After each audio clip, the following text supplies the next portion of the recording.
Network Entertainment.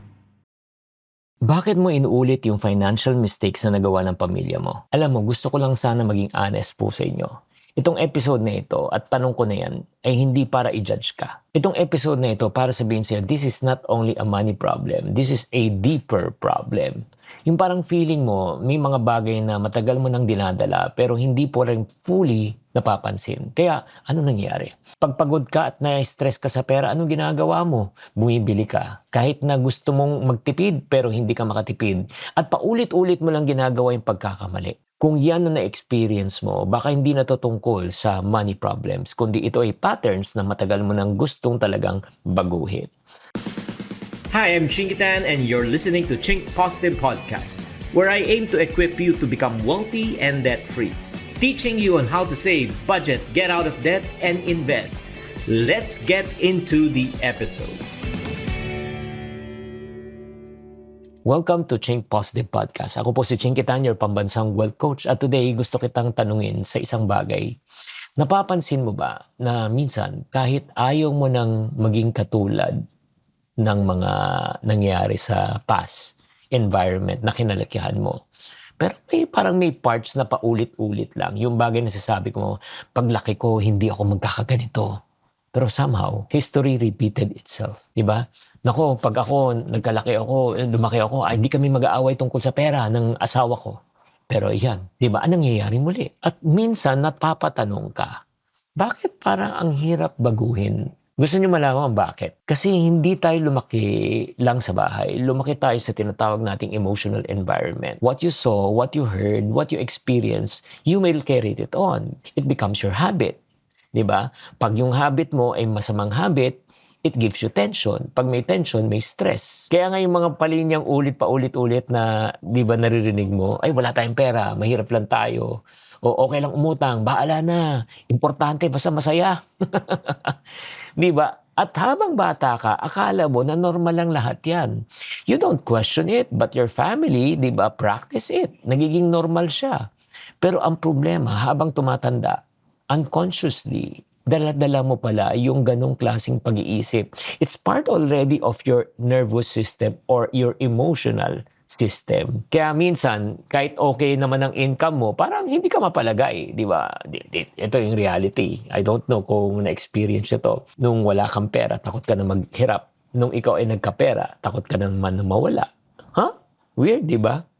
Nung wala kang pera, takot ka. Nagkapera, takot ka. The situation changed, your income changed, but the feelings and the mental state did not change. At alam mo, kung yan ang nararamdaman mo, maraming tao na ganun po yung issue, katulad ko. Di ba? Na hindi ko naman aware na dinala ko na pala yung mga bad money patterns na na-experience ko nung bata ako. Pero ito lang. Pero minsan, ang akala ng karamihan ng tao that money is only the problem. No. Ang totoo, it's not money. It's your way of thinking. Diba? It's your patterns. It's your habits. And these bad habits, this bad money mindset, and these bad money patterns, alam mo nangyayari? Is not giving you peace of mind since bad siya. May nakausap nga ako dati sa isang talk sabi niya, Sir Chinky, ayaw ko na talagang maging magastos tulad ng parents ko, pero napapansin daw niya, every sweldo, ubus din agad. At ang sabi niya sa akin na nashock ako, parang automatic lang nangyayari. At honestly, I cannot blame him. Bakit? Hindi dahil siya mahina, hindi dahil siya tamad. Condition na ang kanyang mind na kapag lumaki ang kita, lumalaki ang gastos. Kasi naka-autopilot na di ba? Parang yung kasi ang mindset sa kanya, ba't ka pa kumikita, di ba, para mag-enjoy? Oo, at hindi mo naman alam kung hanggang kailan ka. Kaya mas maganda na, mag-enjoy ka na lang. Kaya nga mga kapatid, kung na-experience yan, kaya mga kapatid, if you're listening to this podcast at nangyayari ito sa'yo, gusto kong pag-isipan mo ito mabuti. Kung bakit kaya nahihirapan ka baguhin ng finances, kasi yan na yung parang mindset mo, yan na yung naging action mo, kaya yan na naging resulta mo. This is not only a budgeting issue, but this is something that is deep inside. Gusto mong bumait pero di mo magawa. Gusto mong mag-ipon pero di mo magawa. Bakit? Kasi pag stress ka, gumagastos ka. Kapag lonely ka, gumagastos ka. Kapag guilty ka, bumibili ka. Kapag anxious ka, di ba? Ganun pa rin. At dahan-dahan nagiging cycle. At yan nga ang medyo masakit. Kapag hindi ka naging aware sa mga patterns na yan, alam nyo, unfortunately, maipapasa mo yan. Hindi lang sa salita, kundi sa inyong mga anak.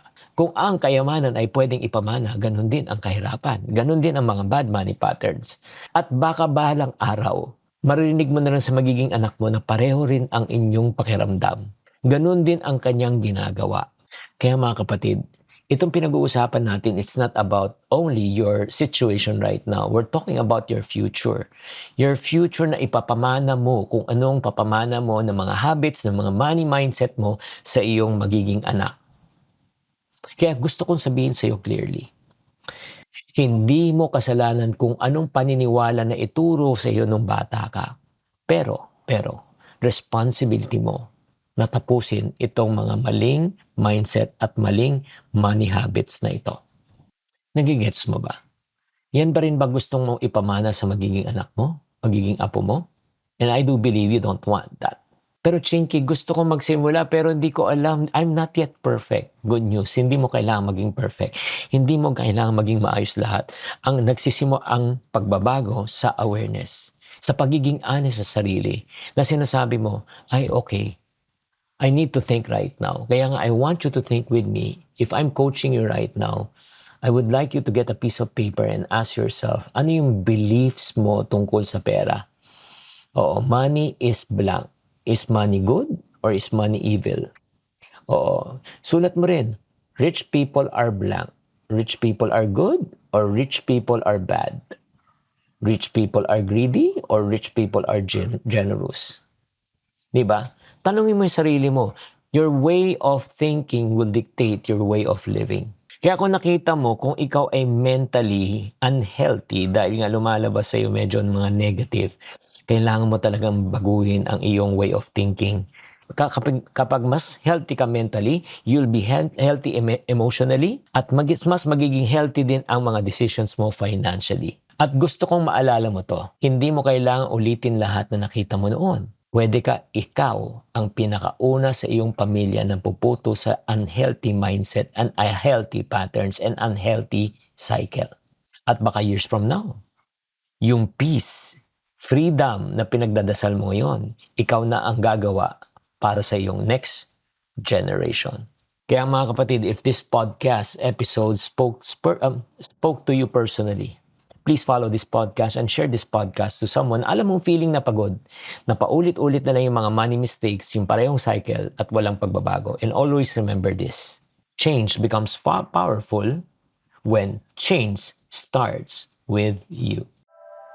The opinions of podcast creators, hosts, and guests are not necessarily reflective of the official stance of the Pod Network Entertainment, its hosts, or other network programs. The content created by the people behind the podcast is personal and not meant to harm any religion, ethnicity, group, organization, company, or individual.